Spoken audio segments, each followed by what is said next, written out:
You're watching our channel. If you love heartwarming Western stories, hit like, leave your city name in the comments, and remember to subscribe so you don't miss the next episode.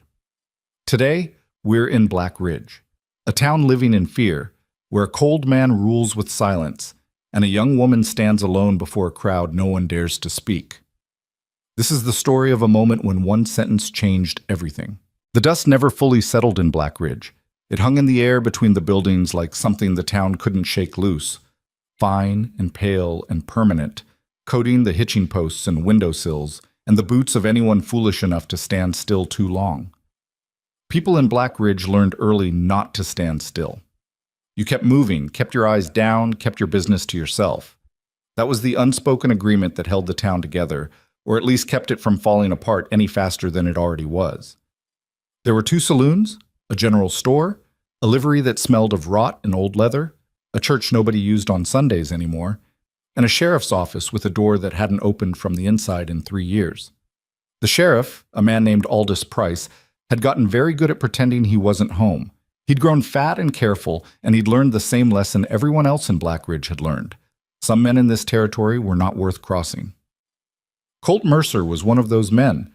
He rode into town every few weeks on a blue roan mare named Nothing at All. He hadn't given her a name, and people who knew him understood that was typical. He didn't name things. He didn't make conversation. He came in, did what he came to do, and left before anyone could get comfortable with his presence. He stayed at the inn on the east end of Main Street, paid in full without haggling, ate alone, and spent his evenings at the smaller of the 2 saloons nursing a single whiskey until he was ready to sleep. He never got drunk. Nobody had ever seen him drunk. Some people thought it was discipline. Others thought he simply didn't feel things the way normal men did. He was 31 years old, or somewhere near it. Nobody knew exactly, and he hadn't offered. He was lean in the way that hard years made a man lean, not the kind of thin that came from want, but the kind that came from a body that had burned through every spare ounce and kept only what was useful. His face was angular, sun-darkened, with a jaw that looked like it had been set permanently against something. His eyes were a gray so pale they sometimes read as colorless, and they had the unsettling quality of never quite landing where you expected. When Colt Mercer looked at you, you felt like he was looking at something behind you, or through you, cataloging something you didn't know was there. He had killed 4 men in Black Ridge over the past 2 years. Not one of those killings had been investigated in any serious way. The first was a drifter who'd made the mistake of pulling iron on him outside the livery. That one was clear-cut, witnessed by 6 people, over before anyone could blink. The second and third were brothers who'd been hired to settle a score on behalf of a mining concern up north. They'd cornered Colt in an alley off the main drag, and only one person had walked out. The fourth was quieter, less public, and nobody talked about it much. The man had simply been found the next morning, and Colt had been seen riding north the night before, and when he came back through a week later, nobody asked him anything about it.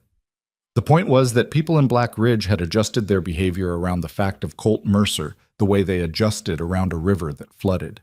You didn't try to stop it, you just learned where it was safe to stand. What made him strange, stranger than the violence itself, was how little of it seemed to be about anything personal.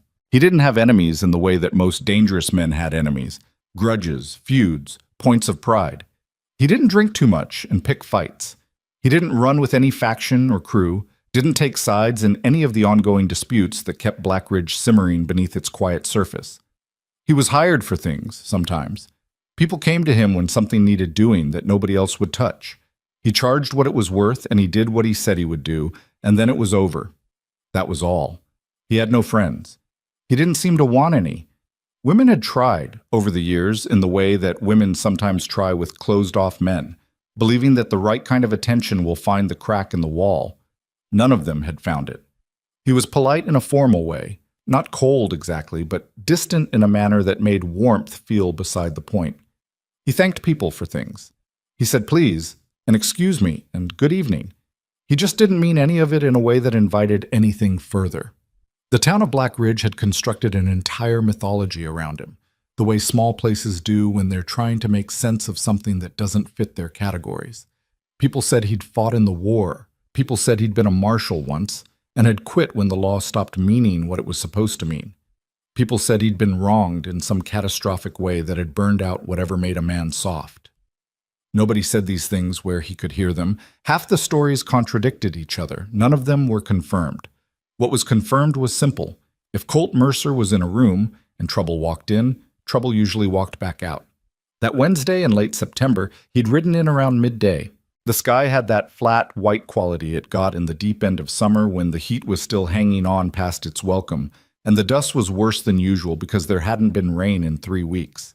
He tied his mare at the post outside the inn, pulled his saddlebags down with one hand, and was heading for the front steps when the noise started. He stopped walking. It came from the direction of the town square. Raised voices, and beneath the voices something higher-pitched, something that his ear sorted immediately as a woman in distress. He stood there for a moment with his saddlebags over one shoulder, not moving, his pale eyes tracking toward the sound with the same impersonal attention he gave most things. Then he started walking toward it. The town square in Black Ridge was a generous term for what was really just a widened intersection where the main road crossed the road that led to the stockyards. There was a water trough, a notice board that nobody used for notices anymore, and a few hitching rails. It served, when occasion demanded, as a gathering point, auctions, announcements, public disputes. It was serving as one now. There were perhaps 30 people standing in a loose, irregular ring, and they all had the particular stillness of a crowd that wants to watch without being seen watching. Every face Colt scanned as he approached had the same expression, eyes forward, jaw tight, the careful blankness of people who had made a decision not to get involved and were working hard to feel comfortable about that decision. In the center of the ring stood Evelyn Hart. She was young. Colt put her at 20, maybe 21, with dark hair that had come loose from whatever she'd pinned it into, and she was standing very straight in a way that looked like it was costing her something. Her dress was plain, the dress of a woman who worked for her money, gray-blue with a white collar that had seen better days. She wasn't crying, which surprised him. Her hands were balled at her sides and her chin was up, and her eyes were moving across the crowd in a way that was still, underneath the fear, looking for something, an ally, an exit, anyone. She didn't find one. Across from her stood 2 men who Colt recognized without pleasure.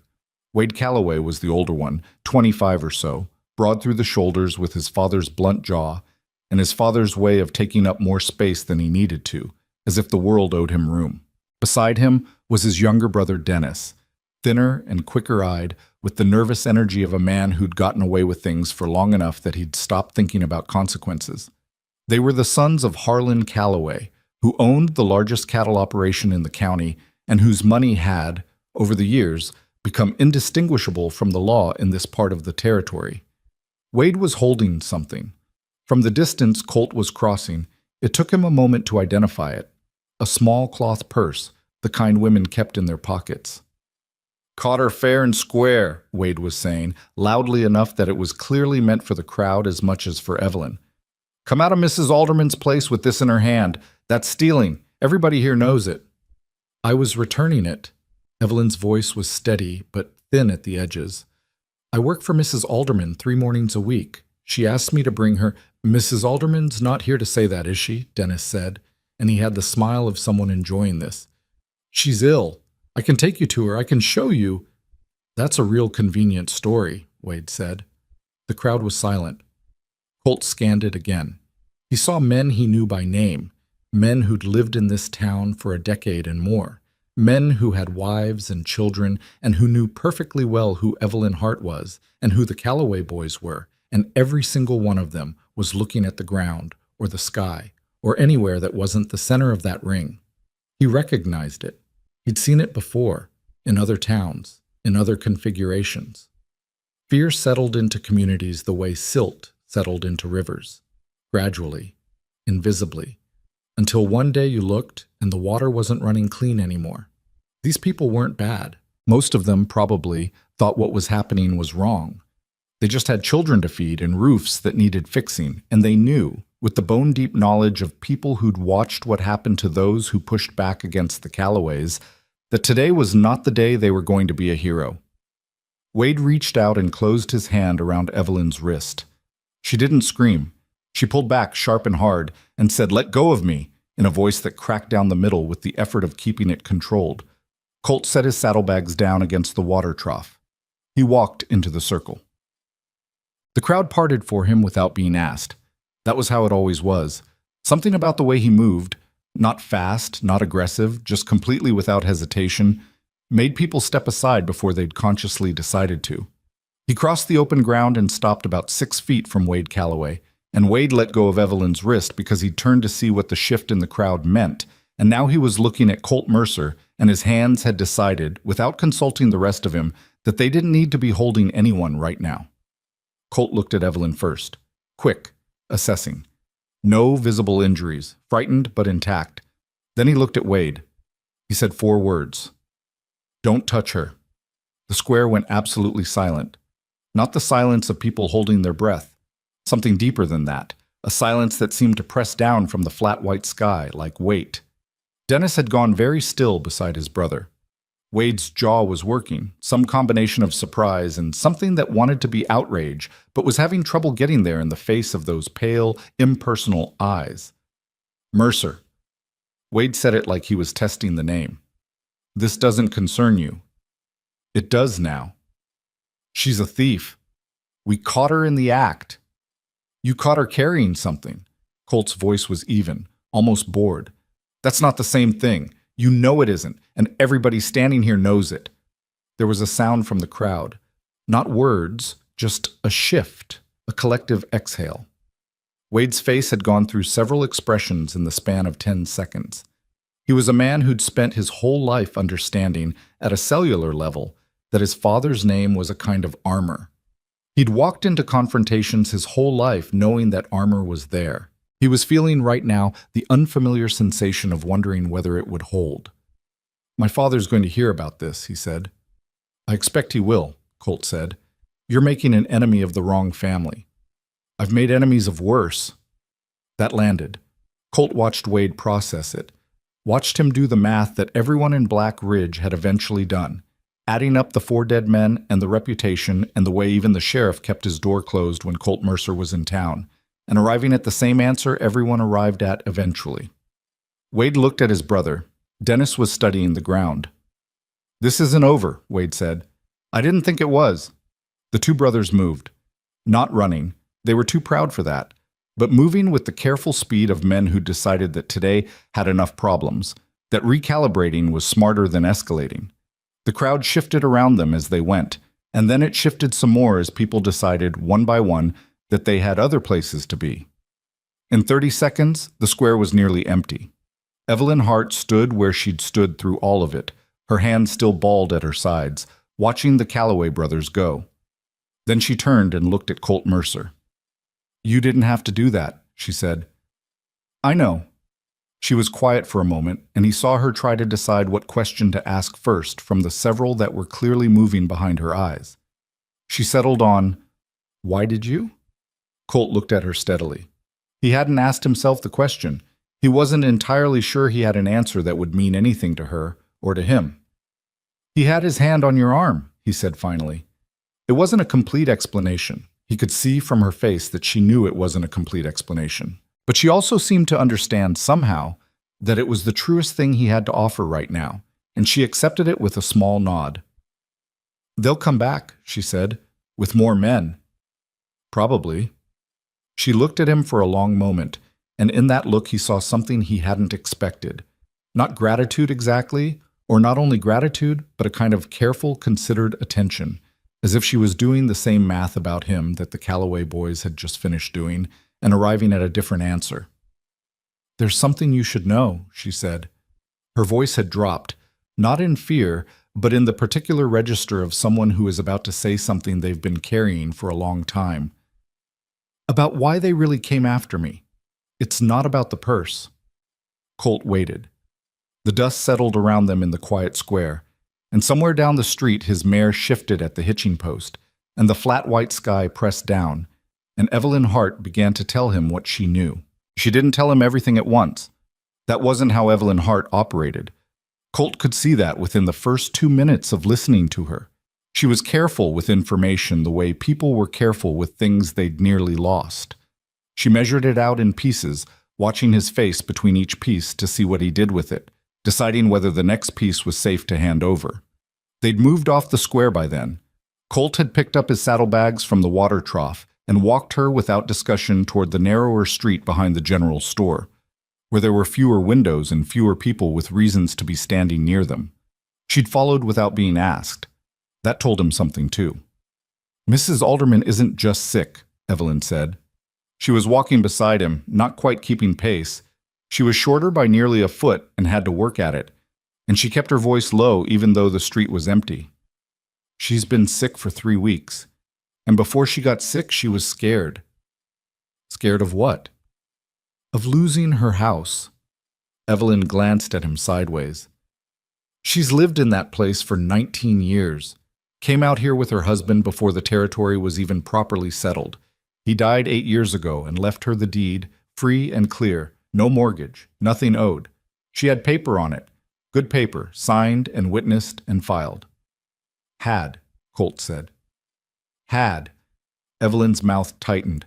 2 months ago she got a notice from the county land office saying the deed on her property had been contested and that a prior claim had been established by a concern called the Cowboy Land and Cattle Trust. She said the name the way you'd say the name of something you'd found dead in your kitchen. She'd never heard of it. Nobody had. But the paperwork was official. Stamped. Signed by someone at the Territorial Land Office up in Harlan. Colt turned that over. That's 60 miles north. 62, and the land agent there, a man named Sutter, had apparently certified that Alderman's original deed was fraudulent, filed in error, that her husband had never properly registered the claim. She stopped walking for a moment, and when she turned to look at him, her eyes were steady but tired. Her husband filed that deed himself, rode to the territorial office himself and filed it 19 years ago. She has the receipt. Then she should have a case. She should. Evelyn started walking again. Except that a week after she got the notice, her lawyer told her he couldn't take the case. Didn't give a reason, just sent a letter saying he was unable to represent her at this time and wished her well. And then her neighbor, a man named Pruitt, had a little horse operation on the north end of town, got the same notice. Different property, same language, same reference to the Cowboy Land and Cattle Trust. Same fraudulent filing claim. Pruitt pushed back. He made noise. He went to Sheriff Price and made a formal complaint. What happened? He fell off his horse 2 weeks later, broke his leg in 3 places. His operation had to be sold to cover his medical costs. She paused. The buyer was Harlan Calloway. Colt was quiet for a moment. A wagon rolled through the far end of the street, slow and heavy, and they both watched it pass. "How many notices have gone out?" he asked. Evelyn's expression shifted, something complicated moving behind it, the look of someone who was about to say a number they'd had a hard time making peace with. "That I know of? 11. Over the past 8 months. All small properties. Homesteads mostly. Widows, older couples, a few men on their own who don't have the resources to fight a legal action. The Calloway name is on all of them, one form or another, and every single piece of paperwork traces back to Sutter at the territorial office." 11 properties, Colt said, mostly to hear it out loud. 11 that I know of, she repeated. Could be more. He stopped walking. They were at the back of the feed store now, and there was a stack of empty crates against the wall, and enough shade to make the heat almost bearable. He set his saddlebags down again and looked at her. "Where do you come in?" he asked. "Why were they coming after you specifically?" Evelyn looked at the crates. She was quiet long enough that he started to think she was deciding not to answer, and then she said, "Mrs. Alderman trusts me. I've worked for her since I came to Black Ridge 2 years ago, cleaning, cooking, whatever she needs. When she got sick, I was the one sitting with her. And when she was sick enough that she was scared she might not get better, she gave me something to keep safe for her." She reached into the inside pocket of her dress and withdrew a folded envelope thick with papers. She held it out. "These are copies. She kept the originals hidden, but these are copies of her deed, her husband's filing receipt, and something else." Colt took the envelope. He didn't open it yet. "What else?" "Letters between Harlan Calloway and a man named Sutter at the land office. 3 letters, written over about a year. They're careful. Both of them were being careful. But if you read them in order, you can see exactly what they were arranging. She met his eyes. They had a system worked out. Calloway would identify a property he wanted. Sutter would locate the original filing, alter the records, and issue a notice of fraudulent claim. Calloway would then present himself as a buyer willing to settle the matter out of court for a fraction of the land's value. People signed because they were scared and because they thought the law was against them. And Sutter's fee? 10% of every acquisition. Something in her face hardened. He's made a lot of money. Colt looked down at the envelope in his hand. The paper was slightly worn at the folds, handled more than once, which meant Evelyn had been carrying it for a while, so not just today. He handed it back. "You should put that somewhere safer than your dress pocket," he said. "I know." She took it back. "I was taking it to Mrs. Alderman's sister in Colville. She lives 40 miles east. I thought if someone outside Black Ridge had a copy, it would be harder for them to make everything disappear." Her jaw tightened. "I never made it out of town. Wade Calloway found me at the edge of Main Street, and the purse was just the excuse. They would have found another one." Colt leaned against the feed store wall and looked at the sky above the roof lines. It was going yellow at the edges now, the afternoon starting to tip toward evening, and the heat was finally starting to loosen its grip by about half a degree. "They knew what you were carrying," he said. "They must have. Someone must have told them." She said it flatly, without theatrics, but he could see the weight of it. To know someone had told on you was its own particular kind of injury. "I don't know who." "Doesn't matter right now." He looked back at her. "What matters is that you didn't make it out of town, and they know you have those papers, and they're going to come at you again before morning." Evelyn looked at him. She had a way of holding his gaze that most people didn't. Most people glanced away from those pale eyes before too long, finding something else to look at. She didn't. "I know. Do you have somewhere to go tonight that isn't your usual room?" "No." "Where do you usually stay?" "The boarding house on the south end, Mrs. Feeney's." "That's the first place they'll look." He thought for a moment. "The inn on the east end has a back room they don't advertise. I'll talk to the owner. He's not a brave man, but he's a practical one, and right now I'm a more immediate problem for him than the Calloways are." Evelyn was quiet for a moment. Then, "Why are you still here?" "What do you mean?" "You stepped in back there. You got me away from them. You could have walked away at that point, left me to figure out the rest on my own. That would have been enough. More than most people would have done." She wasn't accusing him of anything. She was asking a genuine question, and she deserved a genuine answer. The trouble was that Colt wasn't entirely sure he had one.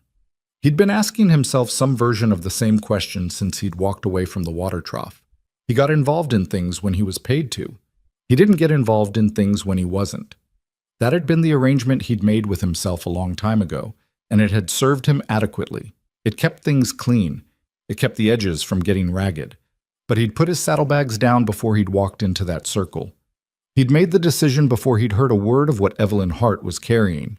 The Calloway boy's hand on her wrist, and the crowd standing there looking at their boots, and the particular quality of her stillness in the middle of all that, something in him had simply moved. Not thought. Moved. He didn't know what to do with that exactly. 11 families, he said finally. "That's what's in those letters." Evelyn looked at him for a long moment. "That's not why you walked in." "No," he said. "It's why I'm still here." She considered that. Something in her face shifted. Not softening exactly, but adjusting, recalibrating. "All right," she said. "Then what do we do?" What they didn't do was what would have been obvious and sensible, which was to stay hidden and quiet and wait. Colt had thought about that option for about 10 minutes while Evelyn sat on an overturned crate and didn't try to hurry him, which he appreciated. He'd turned it over from several angles and arrived at the same problem each time. Staying hidden required a destination, and every destination in Black Ridge was either known to the Calloways or accessible to them within an hour. Waiting required time they didn't have, because by morning Harlan Calloway himself would be involved, and Harlan was not his sons. Harlan was a man who thought carefully and moved quietly and had been doing both for 20 years without anyone stopping him. You could not outrun a man like that by staying still. He explained this to Evelyn in the abbreviated way he explained most things, and she listened without interrupting. When he finished, she said, "So we go toward them," and it wasn't a question. "Not tonight," he said. "Tonight you sleep at the inn, and I make some inquiries. Tomorrow we move." "What kind of inquiries?" "There's a cattle auction in Millhaven on Friday. Regional. Draws buyers from 4 counties. Harlan Calloway never misses it. He uses it as a social occasion as much as a business one. Half the men with money in the territory will be there." He looked at her steadily. "You said you wanted those documents to reach someone outside of Black Ridge." Evelyn was quiet for a moment, working through it. "That's not the same as sending them to a sister in Colville." "No, it isn't. That's walking into a room full of men who are either in Calloway's pocket or dependent on his goodwill." "Yes, that's—" She stopped. She turned the words it was probably forming in her head over a couple times, and then chose a different one. "That's a significant risk." "It is," Colt said, "but it's also the only room where those documents will mean something in front of witnesses who can't easily be dismissed or bought quiet after the fact. A judge in a back office can disappear a filing. 400 men at a public auction can't all be paid to forget what they heard." The light was going properly golden now, and it caught the side of her face in a way that made her look older than 20, or maybe just more tired. She was thinking. He could see it. The way her eyes went slightly unfocused while she worked through the variables, the way her hands had stopped moving. "Calloway's sons will be there," she said. "Almost certainly. And they'll have men with them." "Yes." "And if something goes wrong in the middle of a crowd that size—" "Things will go wrong," Colt said. "That's not the question. The question is whether you can get to the end of it anyway." Evelyn looked at him, and for just a moment the careful steadiness she'd been maintaining cracked slightly. Not into fear, exactly, but into something more honest than composure. She was 20 years old, and she was sitting in the shadow of a feed store with 11 families' worth of stolen lives folded in her dress pocket, and the most dangerous man in Black Ridge telling her that the plan was to walk straight into the fire. "You could take the documents yourself," she said. "You don't need me there." "I could," he agreed, "but I don't know what's in those letters the way you do. If someone asks questions, and they will, you're the one who can answer them. And a young woman standing up in a public place and telling the truth about what happened to her employer carries a different weight than a man with my kind of reputation handing over a stack of papers." She absorbed that. "You're not wrong," she said reluctantly. "I usually am, eventually. But not about that." She almost laughed. It didn't quite form, but something in her face shifted in the direction of it, and it changed the whole arrangement of her features for just a second. He looked away. "Friday," she said. "Friday. That's 2 days. 2 days for Harlan Calloway to figure out exactly what you have and make his own move," Colt said. "So we shouldn't be easy to find."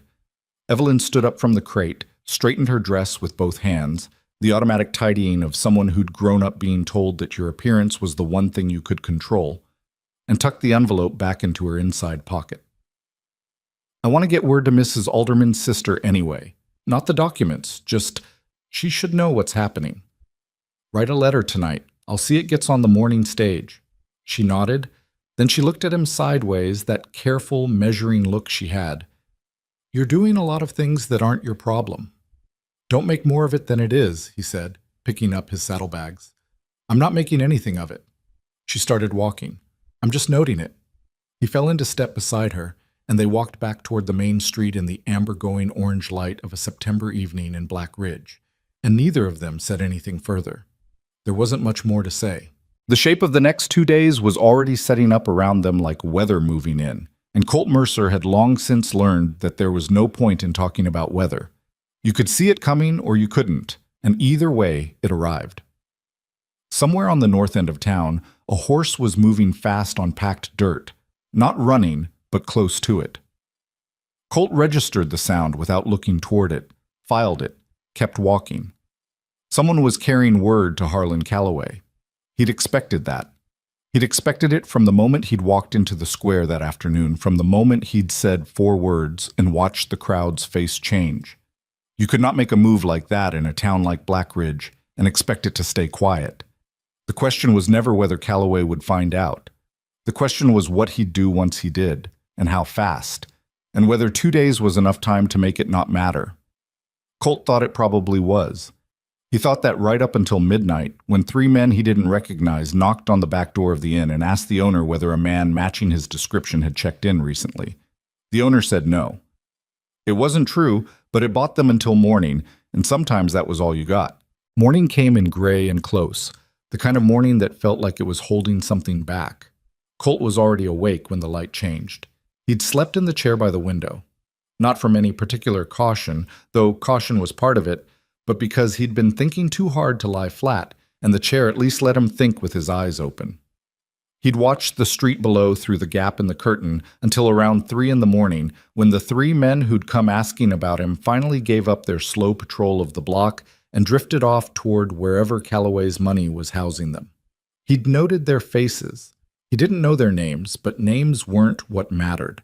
What mattered was the way they moved, the way they held themselves, and what that told him about how they'd been trained and what they'd been hired to do. They weren't shooters. Not primarily. They were watchers, men paid to locate and report, not to act independently. That meant Harlan Calloway was still making decisions centrally, which meant he hadn't panicked yet. A man who panics sends his shooters first. A man who's still thinking sends his eyes. That was either reassuring or it wasn't, depending on how you looked at it. He knocked on Evelyn's door at first light. She answered after one knock, fully dressed, which told him she hadn't slept either or had woken up early enough that the distinction didn't matter. There were faint shadows under her eyes, but her expression was composed, and she'd redone her hair into something neater than the day before. 3 men outside last night, he said without preamble. I heard them. Around midnight. She stepped back to let him in, and he entered and stood near the window rather than taking the single chair. They woke the owner? Asked him about me? He told them no. He'll tell them yes eventually. He will, Colt agreed, which is why we're leaving this morning. Evelyn looked at him. I thought we weren't going to Millhaven until Friday. We're not going to Millhaven. He pulled a folded piece of paper from his vest pocket and held it out. We're going here first. She took it, unfolded it. It was a hand-drawn map, rough, functional, the kind of thing drawn by someone who knew the territory well enough to draw it fast. She studied it for a moment. Colville Road. There's a farmstead about 12 miles out. Belongs to a man named Ira Geddes. He's one of the 11. Evelyn looked up from the map. He got a Calloway notice? 6 weeks ago. He hasn't signed anything yet, but he's running out of time and he knows it. He's been trying to find a lawyer who will take his case, and he can't. I found out about him last year through someone I used to work with. He's got paper on his land, he's got witnesses to the original filing, and he's been sitting on it alone because he doesn't know what to do and he doesn't know who to trust. You want to bring him to the auction. I want to bring him and anyone else I can reach in the next 2 days. Because you standing up in that auction with your documents is one thing. You standing up with 3 or 4 of the people those documents are about, that's different. He watched her absorb that. 12 families filing out one by one from a crowd of 400 men is harder to dismiss than one young woman and a stack of papers. Evelyn looked back down at the map. Her thumb moved along the line of the Colville Road without her seeming to notice she was doing it. How do you know Geddes will come? He's been scared enough to stay quiet this long. I don't know. That's why we're going to talk to him. She folded the map and held it back out. He shook his head slightly, and she kept it. What about Harlan Calloway? He's going to know we've left town. Yes, and he's going to assume we've run. That's the assumption I want him making for the next 48 hours. And when we walk into his auction on Friday, then we're past the point where his assumptions matter. Evelyn was quiet for a moment. She turned to the small table by the wall where she'd laid out the envelope and her letter to Mrs. Alderman's sister, and a second letter she'd apparently written during the night. He could see the ink was fresh, the paper slightly warped, the way paper warped when someone had been writing quickly. She gathered everything together with the careful efficiency of someone who'd moved quickly before, under pressure, and knew how to do it without leaving things behind. All right, she said. Let's go talk to Ira Geddes. They left Black Ridge by the back way. through the stockyard road that ran behind the livery, before the town was properly awake. Colt had settled his account with the innkeeper the night before, in cash, with a small amount added on top that the innkeeper understood meant his memory of the past 12 hours was private property. The man had pocketed it without a word. Practical, like Colt had said. The morning was still gray when they cleared the last buildings, the sky sitting low and colorless above the scrubland, and the air smelled of dry grass and something faintly metallic that usually meant rain by afternoon. They rode side by side on the Colville Road, Evelyn on a brown mare she'd retrieved from the livery without explanation. She'd apparently kept the horse there rather than at her boarding house, which suggested she was a person who thought about exit routes, which in turn told Colt something useful about her. They didn't talk much for the first few miles. The road was empty, and the land on either side was open enough that anyone following would be visible at a good distance, and there was nothing following them. Colt checked twice, without appearing to. Nothing. Around the 4th mile, Evelyn said, "How did you end up here, in Black Ridge?" He glanced at her. "Contract work." "For who?" "Man who needed something looked into." He paused. "Mining claim dispute. It's settled." "And you stayed?" "I keep a circuit, 6 or 7 towns. Come back through every few weeks." He watched the road. "Black Ridge is on the circuit." "Because it pays well?" "Because it's the kind of place that generates work." She considered that. "That's a bleak way to look at it." "Maybe. Don't you get tired of it? Moving town to town, never—" She stopped herself. "Sorry, that's not my business." "It's a fair question." He thought about it for a moment, genuinely, rather than giving the default answer. "Sometimes. The moving doesn't bother me. The in-between parts bother me more." "What are the in-between parts?" "When there's nothing to do. When it's just waiting." He kept his eyes on the road ahead. "I'm not good at that." Evelyn was quiet for a little while. Then, "Mrs. Alderman used to say that people who can't sit still are usually running from something that got still with them anyway." "Mrs. Alderman sounds like a difficult woman to have around." "She is," Evelyn said, and there was something in her voice when she said it, a warmth that was mostly concealed but present at the edges. "She's also the only person in Black Ridge who's been kind to me without wanting something for it." Colt didn't answer that. There wasn't much to add. Yet, Ira Geddes' farmstead appeared at the end of a long, unpaved track that branched off the Colville Road and wound through a stand of cottonwoods before opening into a modest yard. The house was small but kept up. Someone cared about it, you could see that. The fence line was straight. The garden beside the house was dry but tended. A man was visible at the far end of the yard doing something with a fence post, and he stopped and straightened when he heard the horses. He was older than Colt had expected. Late 50s, maybe 60, with a thick gray beard and the broad, patient build of a man who'd spent 4 decades doing physical work and had made his peace with it. He watched them come down the track with his hands at his sides, and he didn't reach for anything, which Colt took as a reasonable sign. "Ira Geddes," Colt said, pulling up. "Who's asking?" "Colt Mercer." Something shifted in the man's face, a recognition, quickly followed by a wariness that was trying to decide which direction to lean. "I've heard the name." "Then you know I'm not here to cause you trouble." "I know that's what people say." Geddes looked at Evelyn. "Who's she?" "My name is Evelyn Hart," Evelyn said directly. "I work for Agnes Alderman in Black Ridge. She received a notice from the Callaway Land and Cattle Trust 6 weeks ago." Geddes' expression changed at that. Not softening, but something in it going harder and more specific.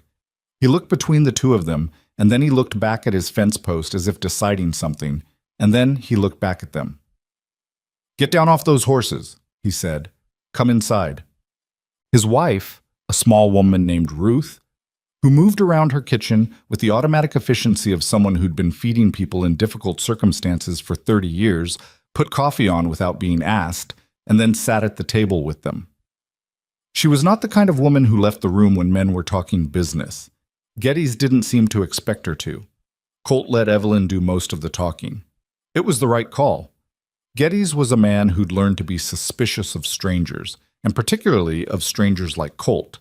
Men with reputations and no obvious personal stake, But Evelyn was a young woman who worked for a sick widow, and she spoke plainly and she knew the specific details of the letters and the names and the dates, and specificity was its own kind of proof. By the time she'd finished, Geddes had both his hands flat on the table and was looking at the grain of the wood. 11 properties, he said, the same way Colt had said it the day before. That I know of, Evelyn said. Ruth said very quietly, I told him it wasn't just us. Geddes looked at his wife. I told him 2 months ago, she said, when the notice came.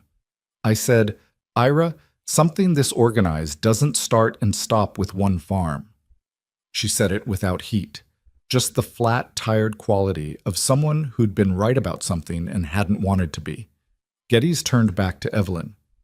What are you asking me to do? Come to Millhaven on Friday, Evelyn said. To the cattle auction. Calloway's auction. The regional one. He'll be there, yes, so will everyone else. She met Geddes's eyes. If we do this in a room with 400 men present, with your deed and mine and Mrs. Alderman's and anyone else we can bring, it's a different conversation than one man alone in a county office trying to fight paperwork. Geddes was quiet for a long time. Ruth refilled the coffee without being asked. I'm 61 years old, Geddes said finally. I built this place with my hands. Took me 8 years to clear that back field. He paused. Calloway's offer was $400 for 12 acres and a house I put up board by board. Nobody said anything. $400, he said again, like the number was still offending him every time he thought about it.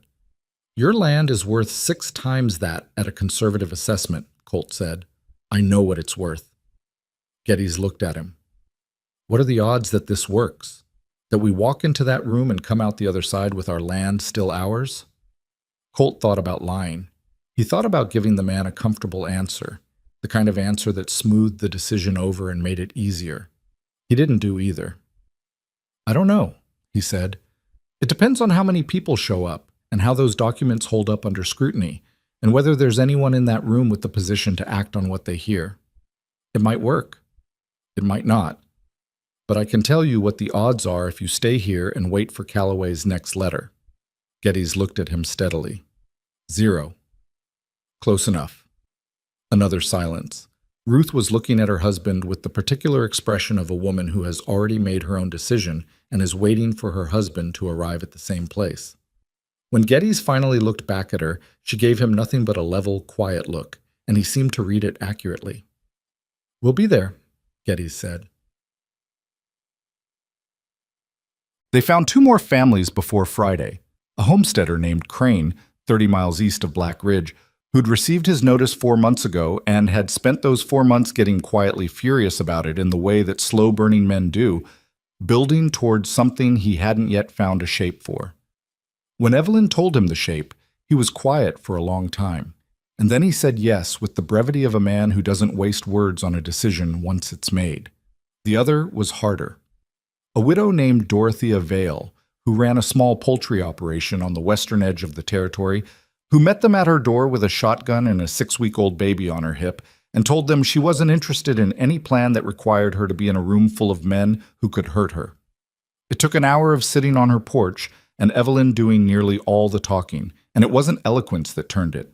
It was the moment Evelyn showed Dorothea the letters, the actual copied correspondence between Calloway and Sutter, and Dorothea read them with her jaw getting tighter and tighter until she set them down on her knee and said, That's my husband's land he's talking about selling. My husband's been dead 8 months.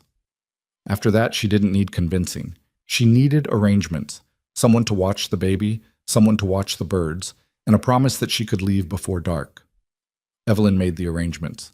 Colt made the promise, which was a thing he didn't do lightly and knew it. Thursday night, they camped on the Millhaven Road. The 4 of them, Colt, Evelyn, Geddes, and Crane. Dorothea would meet them at the auction grounds in the morning, with a fire small enough not to carry far and enough silence between them that every sound the dark made seemed louder than it was. Evelyn sat across the fire from Colt, and he could see her going over the documents in the firelight, reading them for what was probably the 20th time, making sure she knew every word. You're going to be fine, Geddes said to her, not unkindly. I know, she said, without looking up. Crane, who had not said more than 40 words the entire day, said, "I've been to that auction before. It's loud. There's a lot of people moving around. It won't be easy to get everyone to listen." "I'm aware," Evelyn said. "What I mean is, you'll have maybe 2 minutes before someone tries to shut you up. So whatever you say, it needs to be the thing that makes them want to keep listening." Evelyn looked up at that. She looked at Crane for a moment, and then at the fire, and then she folded the documents and put them away and looked at the dark beyond the fire's edge. "I know what to say," she said quietly. Colt believed her. He stayed awake long after the others had settled, feeding the fire down slowly until it was just coals, and he thought about the auction grounds and the configuration of people and the specific dangerous variable of Wade and Dennis Calloway in a crowd with something to lose. He thought about the 3 men who'd come to the inn 2 nights ago, and he thought about Harlan Calloway, who was clever enough not to panic, which made him more dangerous than his sons by a significant margin. He thought about the look on Evelyn Hart's face when she'd said, "I know what to say." He thought that the next day was going to be very loud and very uncertain and very possibly the end of everything that was being attempted here. Then he stopped thinking about it because there was nothing left to do with the thinking, and watched the coals go from red to orange to a dim, patient gray. The Millhaven cattle auction was the kind of event that made the territory feel, briefly, like a civilization. It ran twice a year in a sprawling set of grounds on the eastern edge of Millhaven. A proper town, bigger than Black Ridge by 3 times, with a real courthouse and 2 banks and a hotel that had glass in every window. The auction grounds had a main pavilion, open on 3 sides with a raised platform at the center where the auctioneer worked, and around it a maze of pens and paddocks and temporary stalls selling everything from tack to whiskey to land survey services. On a Friday in late September, it drew buyers and sellers from 4 counties, and by mid-morning there were horses tied 6 deep at every rail, and the noise of the crowd and the cattle together made a wall of sound that you felt in your chest before you heard it with your ears. Colt had been here before. He knew the layout the way he knew most places he'd been. Not perfectly, but well enough to have already identified, before they'd dismounted, the 3 exits from the main pavilion, the sight lines from the platform, and the positions of the men Calloway had stationed around the perimeter. Because Calloway had men stationed around the perimeter. That was the first thing Colt clocked, and it ran cold through him in a way he kept off his face. 5 of them, that he could see, positioned casually, leaning on fence posts, browsing stalls, but positioned. Not the watchers from Black Ridge. These were different men, and they held themselves differently. He counted the tells, the way one of them stood with his weight slightly forward, the way another kept his right hand close to his hip, even in a crowd where there was no reason to. These were men who'd been told something might happen today and had been given instructions for when it did. He didn't say anything to Evelyn yet. She was riding on his left, with Geddes and Crane behind them, and Dorothea Vale was already somewhere in the crowd ahead. She'd arrived before dawn, as arranged, and had sent a boy to meet them at the gate with a folded note that said simply, "I'm here. Where do you need me?" He'd sent the boy back with an answer. Now he needed to revise it. "Something's wrong," Evelyn said quietly. He looked at her. "What do you see?" "The man at the south fence post, and the one near the water barrel by the east stall." She said it without pointing, without obvious movement, just a shift of her eyes. "They're watching the gate, not the auction." "Good eye." "How many?" "5 that I can see. Could be more inside." She absorbed that. He watched her hands on her reins, and they were steady, which was either genuine composure or a very good performance of it, and at this point either one was adequate. "He knew we were coming." "He guessed? There's a difference." Colt kept his pace even as they moved through the gate into the grounds. "He doesn't know what we brought with us. If he knew, he'd have done this differently." "How differently?" "We wouldn't have made it to the gate." Evelyn was quiet for a moment. Around them the crowd moved and called, and the cattle noise rose and fell in waves, and somewhere nearby a man was laughing too loudly at something, the forced laugh of a man performing comfort he didn't feel. The smell of the place was thick, livestock and sawdust and sweat and the Swedish rot of overripe wood in the pens. "So we adjust," she said. "We adjust." He pulled up near the east stall and swung down, and the others followed. He gathered them close enough to speak without raising his voice, with the noise of the crowd covering them. "Calloway's got watchers on all the main positions," he said, "which means when Evelyn goes to the platform, they're going to move fast. We'll have less time than we planned." "How much less?" Crane said.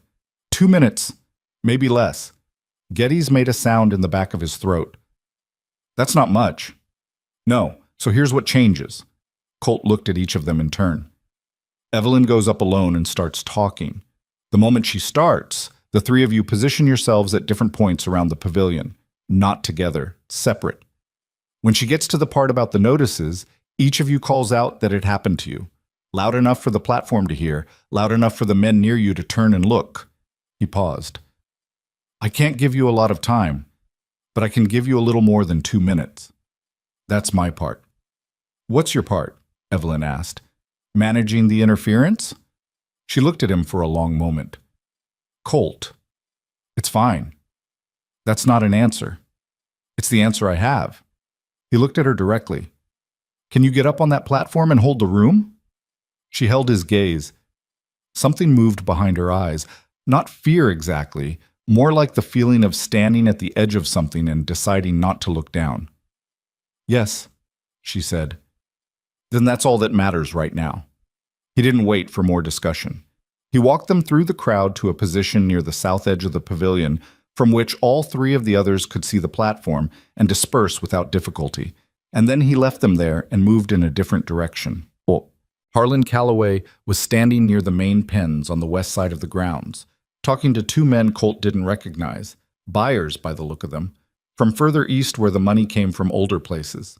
Calloway was 60 or so, and he had the look of a man who had been physically imposing once and had let it go to authority instead, broad through the shoulders but soft around it now, with a white hat and a good coat, and the easy, watchful manner of someone who'd learned to let other people do the moving around him. He was laughing at something one of the buyers said when Colt walked up. He stopped laughing when he saw who it was. The two buyers felt the shift and looked uncertain. "Morning," Colt said. Calloway looked at him with the particular steadiness of a man running calculations at speed. "Mercer," he nodded at the two buyers. "Gentlemen, if you'll excuse me a moment." They excused themselves with visible relief. Left alone, or as alone as you got in a crowd this size, Calloway studied Colt with those careful eyes. "I wasn't sure you'd show yourself. I wasn't sure you'd have 5 men waiting at the gate." A slight pause. "I have a lot of business interests at this auction.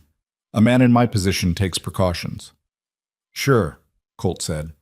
Calloway looked past him, scanning the crowd with the unhurried movement of a man who'd been reading rooms his whole professional life. "Where's the girl?" "I don't know what girl you mean." "Don't." Calloway brought his eyes back. "I'm not my son's, Mercer. I don't make scenes. I don't lose my temper in town squares." He said it without heat, which was somehow more threatening than heat. "Whatever she told you and whatever she thinks she has, there are legal processes in place. The Territorial Land Office has certified—" "I've read the letters," Colt said. Calloway went very still. "Between you and Sutter," Colt continued conversationally, "about the system you worked out, the identifying of properties, the alteration of records, the fraudulent notice process." He watched Calloway's face, and it was doing almost nothing, which in itself was information. "About the 10% fee. Those letters don't exist. Copies of them do." A long, thin silence stretched between them, barely audible under the noise of the crowd. "You don't know what you're walking into," Calloway said. His voice had gone quiet in a way that wasn't quiet at all. "I have men in this territory who have worked for me for 15 years. I have relationships with the territorial government that go back 20. Whatever you think those papers prove, I have the means to bury it, and the patience to wait until you're not around anymore to keep digging it up." "Maybe," Colt said, "but that takes time. And time is the one thing you're short of right now." He turned and walked back into the crowd.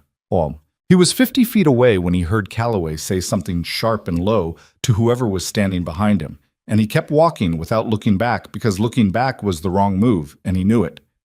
He had bought maybe 4 minutes with that conversation.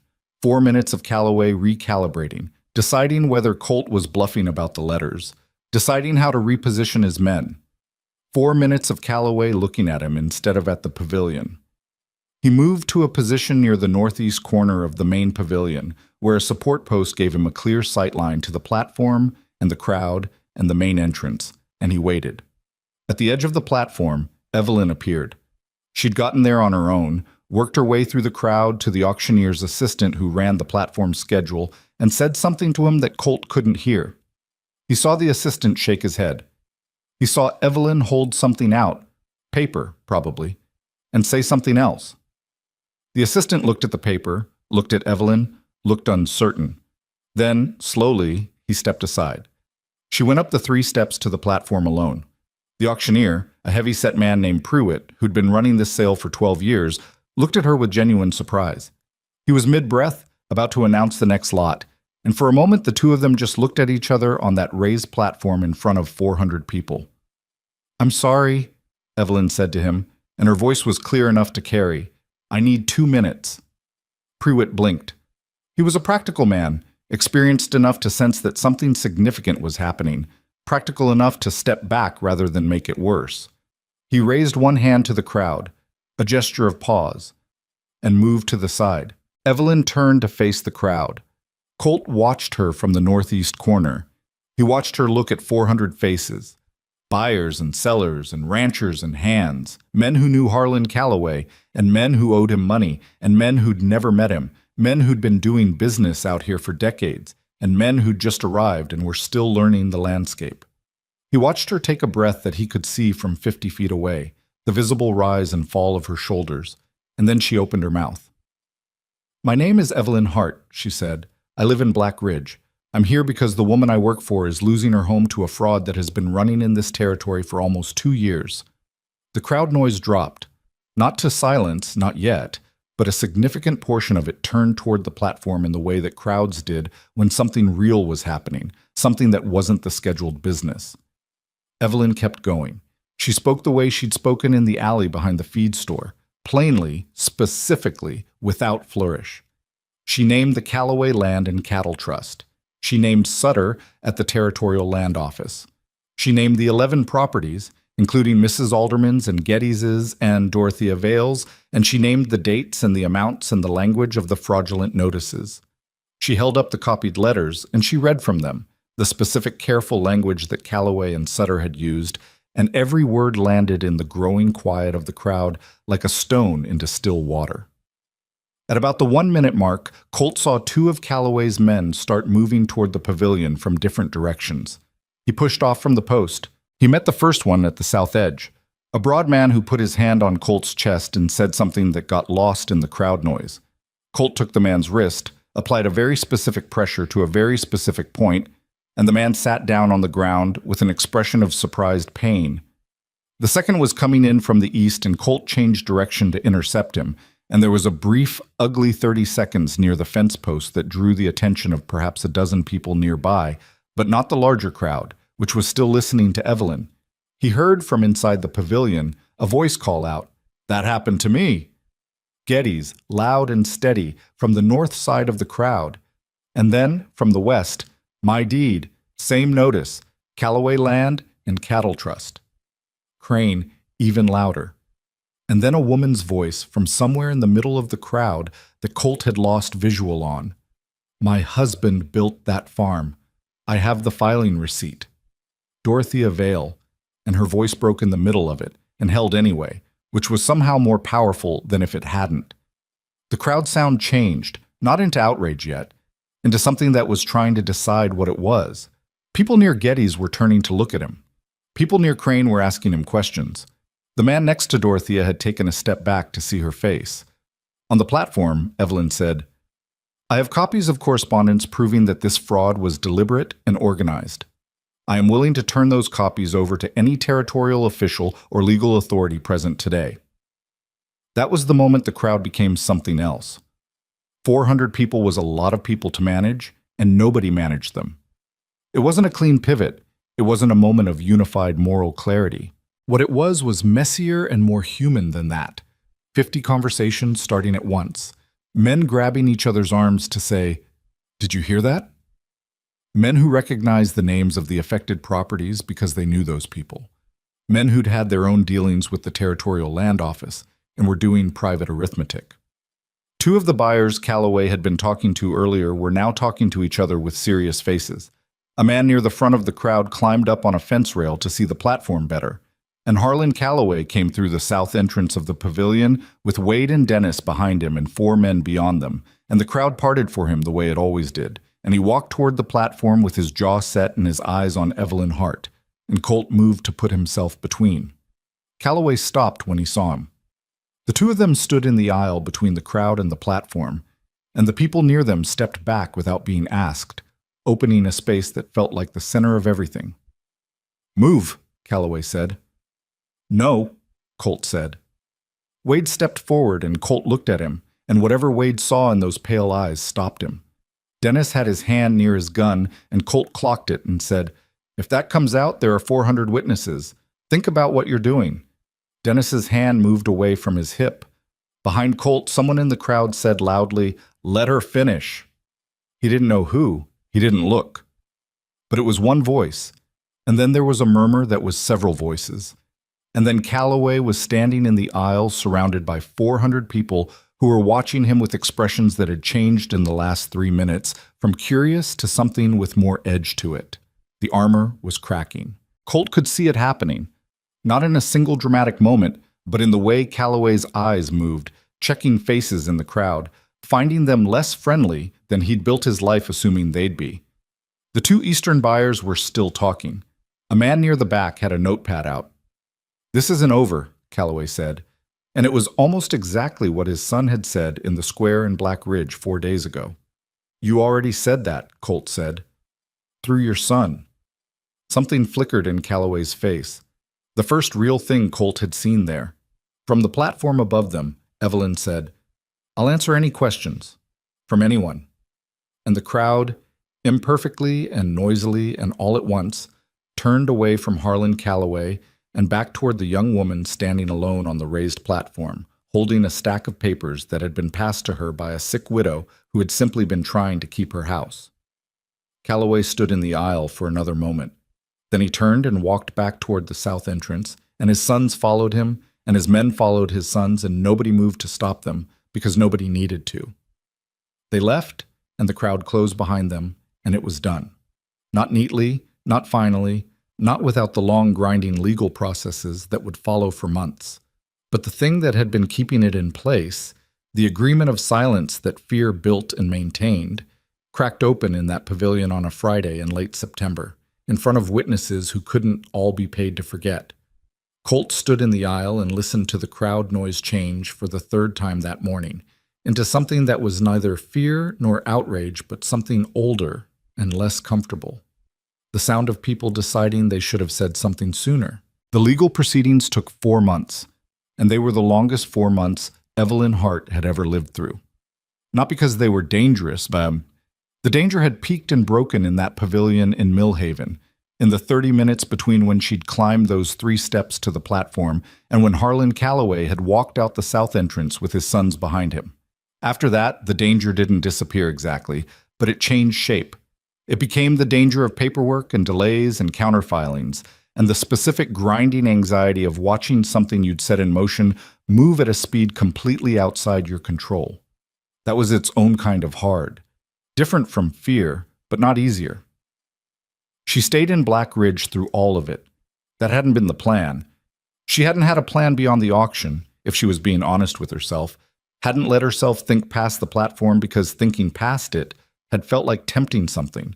But the territorial investigator appointed by the court needed her available for questioning, and Mrs. Alderman needed someone to sit with her in the evenings. And there was always something else. Always one more reason that the date she might leave kept moving further out. After a while, she stopped tracking it. The investigator's name was Callum Reese, and he arrived in Black Ridge 12 days after the auction in a good coat that had seen better days and with the slightly worn, permanently cautious manner of a man who'd been doing this work long enough to know that people lied, that paperwork lied, and that the truth was usually in the gap between them. He was not unkind, but he was thorough in a way that was exhausting. He asked the same questions multiple times in different orders, which Evelyn understood was a technique but still found wearing by the third session. He interviewed her for a total of 9 hours across 4 days, working through the letters line by line, asking her to explain how she'd come to have them, who else had seen them, where the originals were. She told him about the coat lining on the second day. He went to Mrs. Alderman's house with her, and Agnes Alderman produced the originals from the coat in the bedroom closet, with the composure of someone who'd been waiting for this specific moment for 2 months and had decided to enjoy it. "All 3 letters," Agnes said, laying them on the kitchen table with the careful hands of a woman who understood what she was handling. "And the receipt for my husband's filing, and a letter he wrote to me the week he came back from the territorial office describing the trip. 19 years old, that letter." She looked at Reese. "I'd like it back when you're finished with it." "Yes, ma'am," Reese said, and he was writing things down and not looking up, but Evelyn saw something in his posture change slightly. A settling, a solidifying, that told her the investigator understood exactly what he was looking at. The originals were worse for Calloway than the copies had been. The copies had been clear enough, but originals carried a weight that copies couldn't replicate: the specific ink, the specific hand, the physical reality of a thing that had actually been held and written and sealed by the people it named. Reese sent them to the territorial court in Harlan under protective seal within 48 hours of receiving them, and Evelyn sat in Mrs. Alderman's kitchen after he'd gone and drank tea that had gone cold while she was thinking and felt, for the first time since September, something that might have been the early edge of relief. "You should eat something," Agnes said from across the table. "I'm not hungry." "That's not what I asked." Evelyn looked at her. Agnes Alderman was 64 years old and still recovering from whatever had taken hold of her in August. She was thinner than she should have been, and she tired easily, and there were afternoons when she fell asleep in her chair before supper without meaning to. But her eyes were the same as they'd always been, sharp, unsentimental, paying close attention. "I don't know what happens now," Evelyn said. "I mean, I know what happens legally." Reese explained the process, "but I don't know what happens to any of it after, whether it holds, whether Calloway finds a way around it." "He might," Agnes said. "That's not reassuring. It wasn't meant to be." Agnes picked up her own cup, found it cold, and set it back down with the mild expression of someone who'd long since made peace with small disappointments. "I spent 6 weeks thinking those letters weren't going to matter, that I'd kept them and hidden them, and one day someone would find them and it wouldn't change anything, because men like Harlan Calloway had been doing what they pleased in this territory since before I arrived and would probably keep doing it long after I was gone." She paused. "I was wrong about that. Not completely wrong. He'll fight it, and it'll take time, and nothing will be as clean as anyone wants it to be. But I was wrong about whether it could matter." She looked at Evelyn steadily. "You made me wrong about that." Evelyn didn't say anything for a moment. "I just carried the papers," she said finally. "You carried them into the right room," Agnes said. "That's not nothing. Most people never find the right room. Most people carry things their whole lives and never find anywhere to put them down." Sutter broke in the 3rd week of October. Evelyn heard about it from Reese, who came back through Black Ridge on his way south, and stopped to give her an update that he wasn't technically required to give, but did anyway, which told her something about what 4 days of interviews had built between them. "He retained counsel Monday," Reese said, sitting at the same kitchen table, this time with coffee that was actually hot. By Thursday, his attorney had contacted the court about cooperation terms. "He's providing documentation of the full scope of the operation, properties, dates, the fee arrangement, communications with Calloway going back almost 3 years." "How many properties total?" Evelyn asked. Reese looked at his notes, though she suspected he didn't need to. 26 confirmed, possibly as many as 30 when the full record review is complete." 26.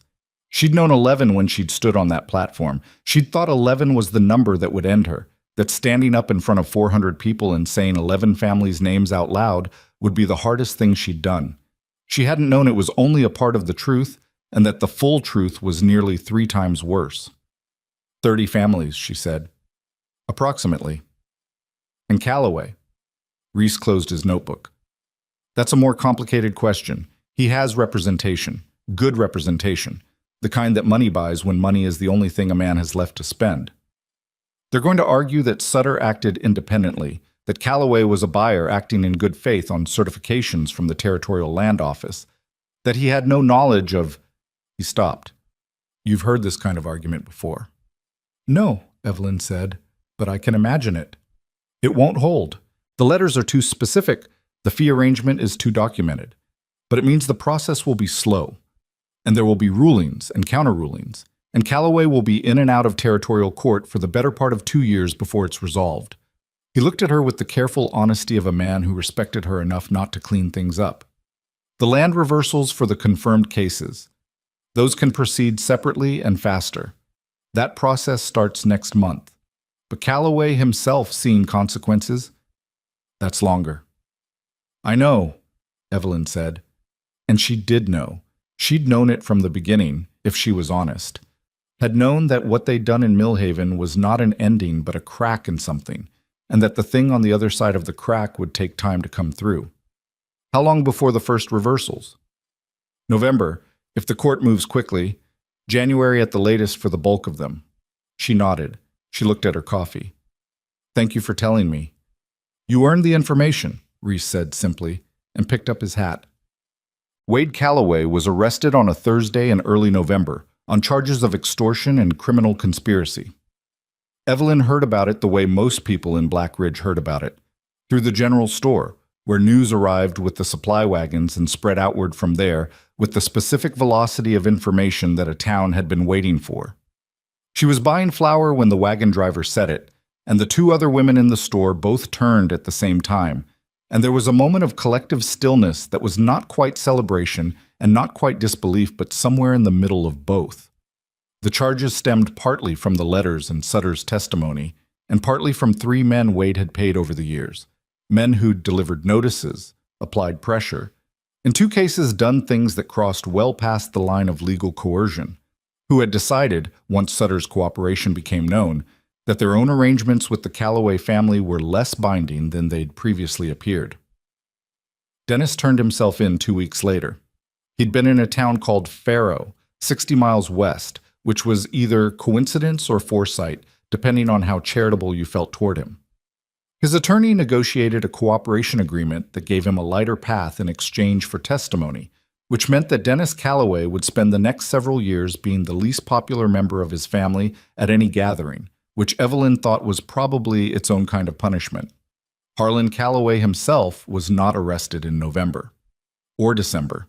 His attorneys kept the process complicated in the specific way that expensive attorneys kept things complicated, filing objections, requesting continuances, challenging the admissibility of documents on procedural grounds that had nothing to do with whether the documents were true. It was maddening to watch from the outside, and Evelyn imagined it was maddening from the inside too, in a different way. Harlan moving through his days with the knowledge that the machinery was grinding toward him and being unable to stop it, only slow it. She thought about him sometimes, in the evenings. Not with sympathy. She didn't have sympathy for him, and she didn't think she was supposed to, but with a kind of grim curiosity about what it felt like to have built 40 years of something and watch it being methodically dismantled by a young woman who'd been carrying papers in her dress pocket.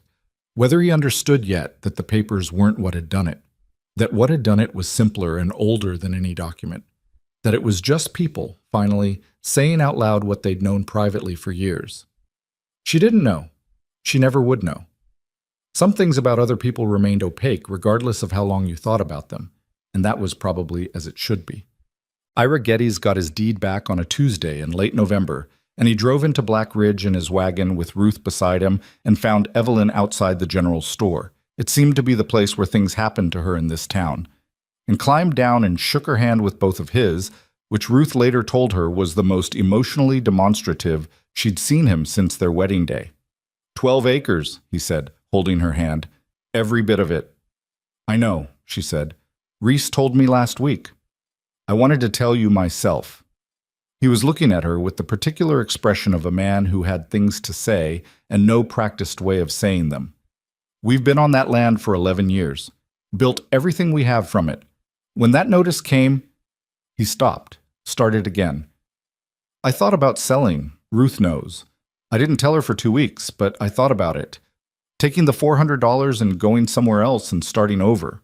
His jaw tightened. I'm ashamed of that. You shouldn't be, Evelyn said. I am anyway. Ira. She said his name plainly, not gently, in the way she'd learned to say things that needed to be heard without softening. You didn't sell. You came to Mill Haven. You stood up in a crowd of 400 men and said your name out loud when it cost you something. That's what matters. He looked at her for a moment. Something in his face shifted. Not relief exactly, but something adjacent to it. The slight loosening of a thing that had been held tight for a long time. We'd like you to come to supper, Ruth said from beside him. When you have an evening, no occasion, just supper. I'd like that, Evelyn said, and meant it. Crane's property was restored the same week. He sent a letter, 4 sentences, which was consistent with who he was. Dorothea Vale's case was complicated by the jurisdictional question of her property straddling 2 county lines, which created a procedural delay that ran into January. When it finally resolved, Evelyn heard about it secondhand through Reese's final report. A month after that, a jar of preserves arrived at Mrs. Alderman's house with a note that said, "For Evelyn, if she's still there." She was still there. Says, the town changed in the way that towns changed, imperfectly, unevenly, with a great deal of forgetting mixed in with the remembering. Sheriff Price resigned in October, citing his health, which was the official version of something everyone in Blackridge understood without needing it explained. His replacement was a younger man named Holt, from 2 counties east, who had no relationship with the Calloway family and who seemed to approach the job as though it was an actual job, which was novel enough in Blackridge to be remarked upon.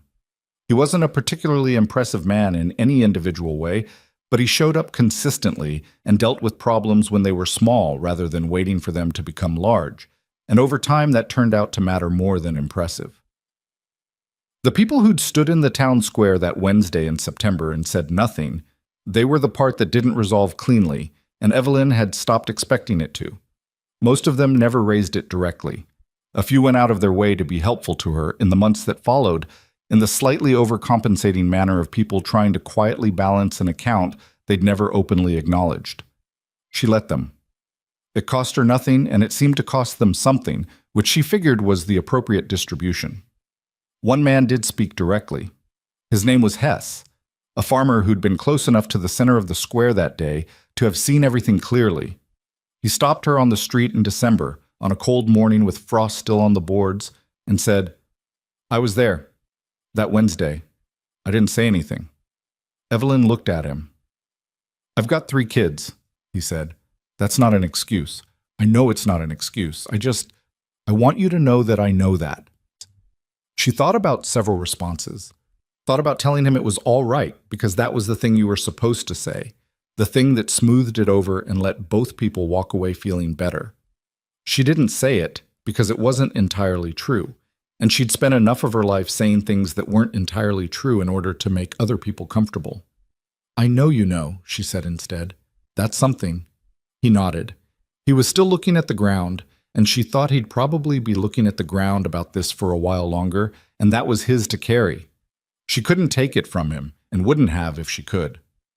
What she understood now, what 4 months of watching this town reckon with itself had pressed into her in a way she didn't think would leave, was that silence was never neutral. She'd known this abstractly before September. She knew it specifically now. Every person who'd stood in that square and said nothing had made the next person's silence easier, had thickened the air that Evelyn was breathing in the middle of it. And the reverse was also true. When Geddes had called out in the pavilion, when Crane's voice had come from the west side of the crowd, when Dorothea Vale had said "my husband's land" with her voice breaking in the middle of it, each one had made the next one possible. The math of courage worked the same way as the math of cowardice. It compounded. She'd learned that from Colt, in a way. Not from anything he'd said about it. He wasn't a man who said things about what he was doing while he was doing it. But from watching him put down his saddlebags before he'd walked into the square, from understanding afterward that he hadn't been certain, that he hadn't had a plan, that he'd just been unable, in that specific moment, to keep walking, and had moved before the reasoning caught up. She thought that was the truest thing she'd taken from all of it. That courage wasn't the absence of hesitation. It was moving anyway, before you'd finished being afraid, before the outcome was clear, before anyone else had gone first. The waiting for certainty was what kept most people still. Certainty almost never came before it was needed. You moved without it, or you didn't move. Colt stayed through October. He didn't announce that he was staying. He didn't explain it. He was simply still there the day after the auction, and the day after that.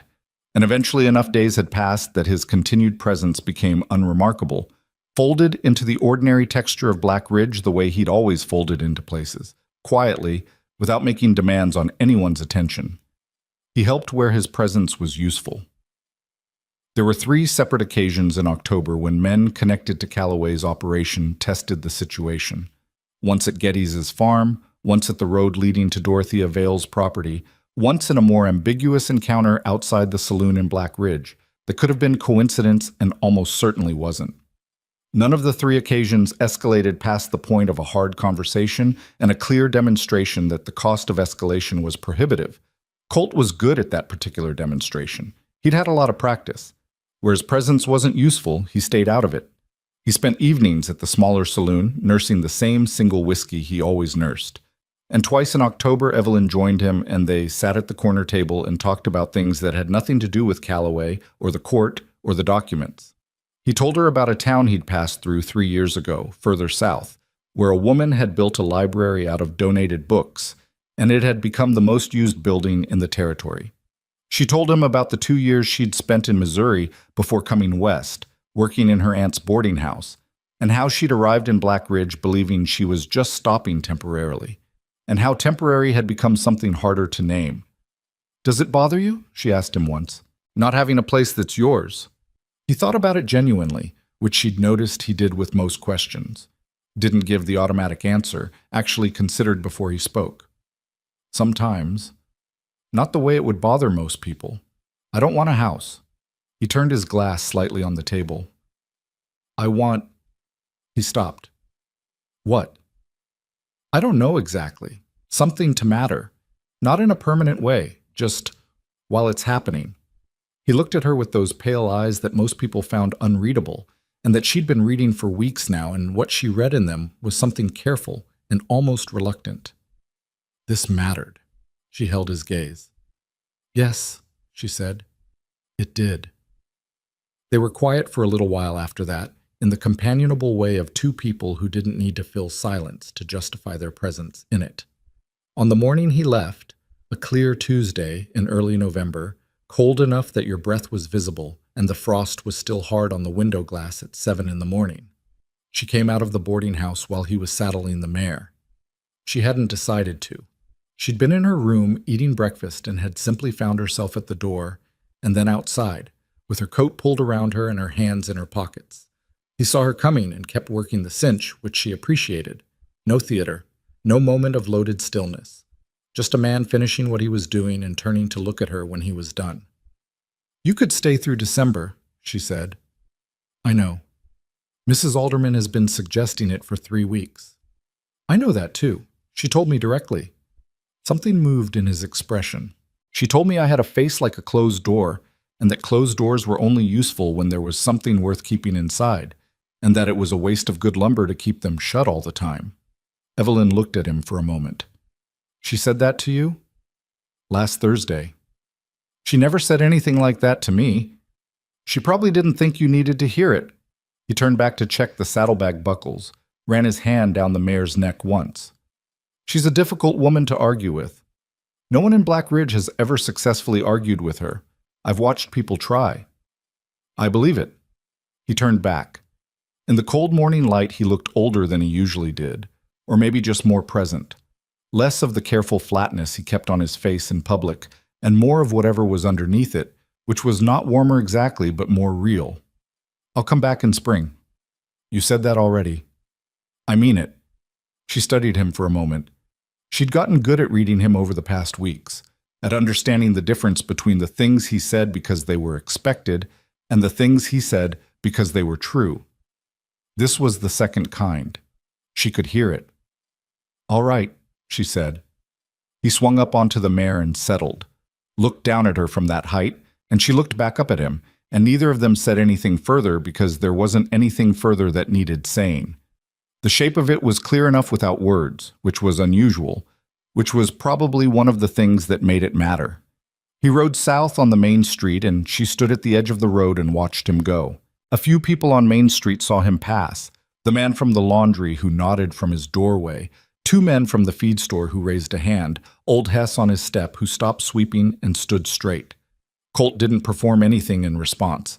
He just rode and let himself be seen, and acknowledged each person with the small, level nod of a man who had stopped pretending that people were nothing to him. That was the change.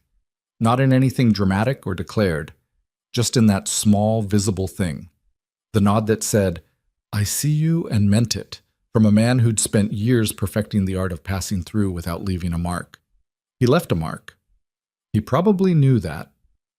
The full resolution of the Callaway fraud proceedings took until the following February.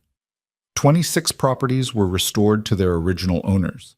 Sutter received a 5-year sentence at the Territorial Penitentiary, reduced from 8 in exchange for his cooperation, and served 4 before a medical condition resulted in his early release. He spent the remaining years of his life in a town nobody in Black Ridge had heard of, and nobody in Black Ridge went looking for him. Wade Callaway was convicted on 6 counts of extortion and sentenced to 3 years, of which he served 2. Dennis's cooperation deal resulted in a suspended sentence with conditions, which he spent the next decade quietly and without incident, apparently having concluded that his brother's example was sufficient instruction. Harlan Callaway was the last.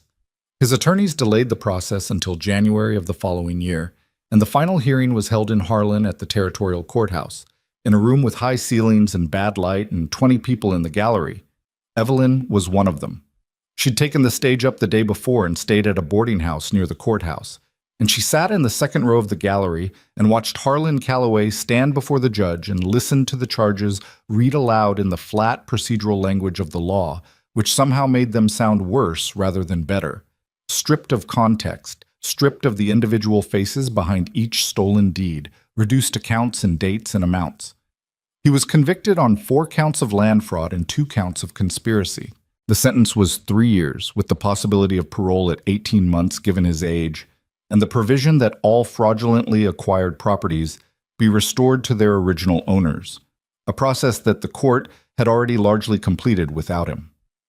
He stood very straight when the sentence was read. He didn't look at the gallery.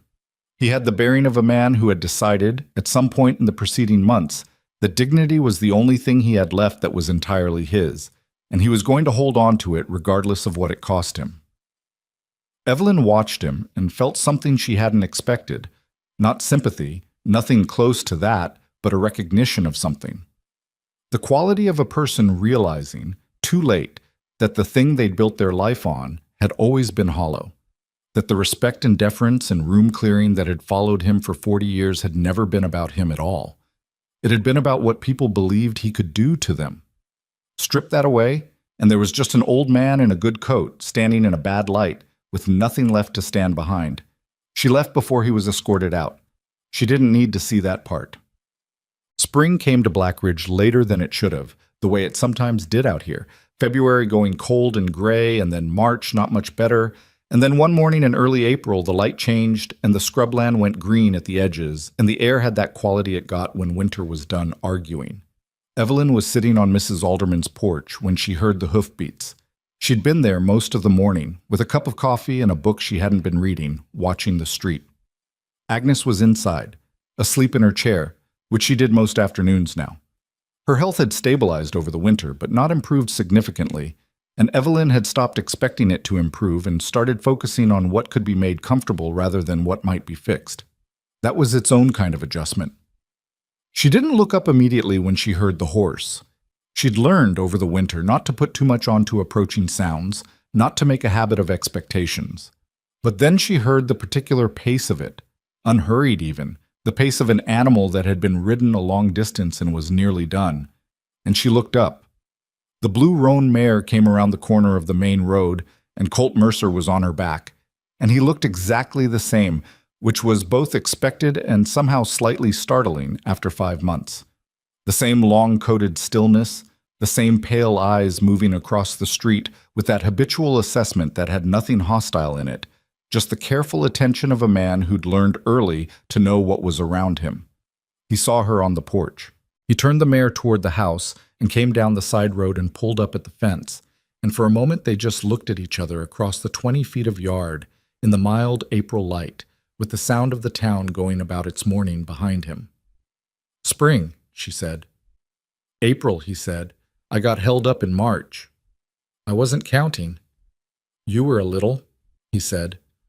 And the thing that was not quite a smile moved at the corner of his mouth, the same way it had moved sometimes in October, the expression she'd spent weeks cataloging because it was the most honest thing on his face. She was quiet for a moment, then, "Calloway was sentenced in February. I heard. 18 months to 3 years. He'll probably be out in 18. Probably." He looked at her steadily. "Does that bother you?" She thought about it. "Less than I expected," she said finally. "I thought it would bother me more. The number, I mean. 3 years for what he did." She looked at her coffee cup. "But the deeds are back where they belong. Sutter's in prison, Wade's in prison. The operation is finished. The number on Harlan's sentence is—" She paused. "It's what the law could do. That's different from what justice is. I've stopped expecting them to be the same thing." Holt looked at her for a moment with an expression she read as something close to respect. "That's a hard thing to learn." "Yes," she said. "It is."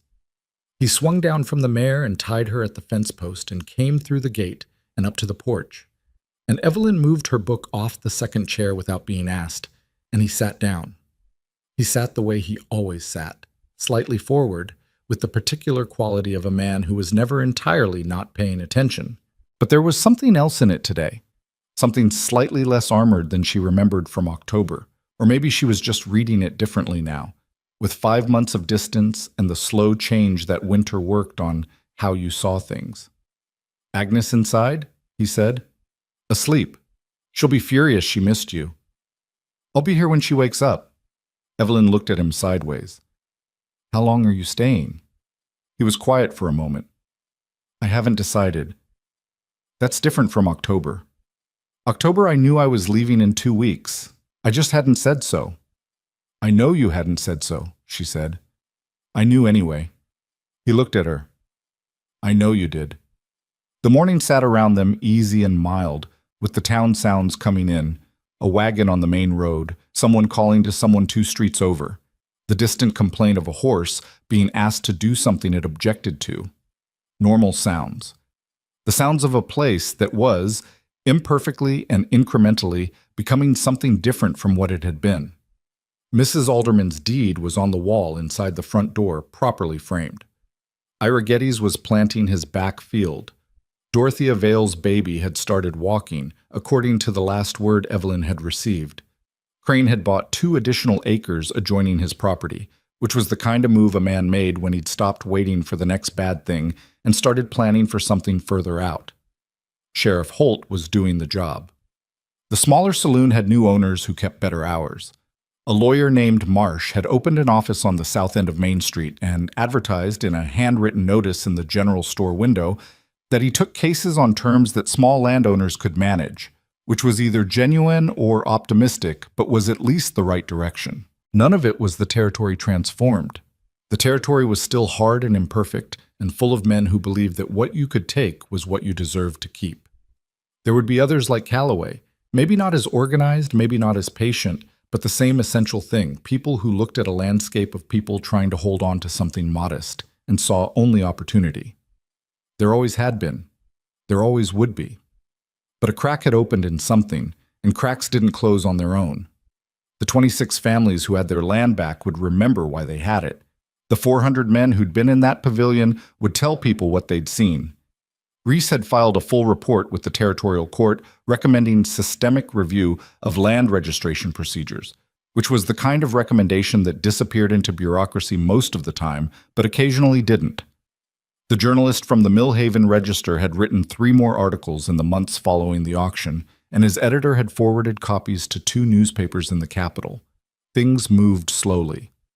They moved in the wrong direction sometimes, but they moved. Evelyn had made peace with that over the winter, in the way you made peace with things that couldn't be changed, not by pretending it was fine, but by deciding that fine wasn't the only standard worth holding. That moving at all was something. That one crack was more than no crack. She looked at the man sitting in the second chair on Agnes Alderman's porch and thought about what it had cost him to come back. Not the travel, the other thing. The admitting that he'd meant it when he'd said spring. That there was something here that warranted coming back to, which was a different kind of admission for a man who'd spent years being very careful not to have things that warranted coming back to. "There's something I want to tell you," she said. He looked at her. "All right. That Wednesday, in the square." She looked at the yard rather than at him while she said it, not because she was embarrassed, but because it was easier to say true things to the middle distance. "I'd been trying not to cry for about 10 minutes before you walked in. I told myself I wasn't going to, that I was going to stand there and deal with whatever happened and not give them the satisfaction." She paused. "And then you walked in, and you said what you said, and the thing I felt wasn't relief, or it wasn't only relief, it was angry. That it had taken someone like you. That the only thing that worked was someone they were afraid of. That 20 other people standing there couldn't do what you did by yourself." She looked at him then. He was watching her with the full, level attention he gave things when they mattered to him. "I'm not telling you it was wrong," she said. "I'm telling you it was true. Both things can be true. You did something that needed doing, and I'm grateful for it in a way I don't have a word for. And I'm also still a little angry that it was necessary." She looked back at the yard. "I thought you should know the whole of it." Colt was quiet for a moment. "I think that's fair," he said. "I'm not asking for fair, I'm just—" She stopped. "I wanted to say it out loud to someone who'd understand what I meant." "I understand what you meant." "I know." She looked at him. "That's why I said it to you." The porch was quiet. Inside the house, Agnes Alderman made a sound that was either waking up or shifting in her sleep. A small, familiar sound that Evelyn had learned to interpret accurately over the winter. "She'll be awake in 10 minutes, Evelyn said. "She's going to ask you where you've been, and then tell you that you look like you need a proper meal, and then tell you something completely direct and slightly uncomfortable about yourself." "That tracks with my experience of her," Colt said. "She likes you. That's how she shows it." "I know." He looked at the gate, at the mare standing easy at the fence post, at the April morning opening over the roof lines of Black Ridge. "I like her too." The 10 minutes passed and Agnes Alderman woke up, and the morning continued the way mornings continued. Imperfect, unresolved in all the ways that mattered, full of the specific ongoing difficulty of being people in a world that didn't make it easy. But the deed was on the wall, the letters were in the court record. 26 families had their land, and on a porch in Black Ridge, in the first real warmth of an April morning, 2 people sat with their coffee and their complicated histories and the thing neither of them had named yet, and let the day be what it was. That was enough. Not everything, not the clean ending that stories were supposed to have, but enough. Which was, in the end, the most honest thing that could be said about anything worth having. It was enough. It was real. And it had cost something, which was how you knew it mattered. The mare shifted at the fence post. Somewhere down the street, a door opened. The light moved the way light moved in early April, still finding its angle, not quite sure of itself yet. Spring had arrived in Black Ridge.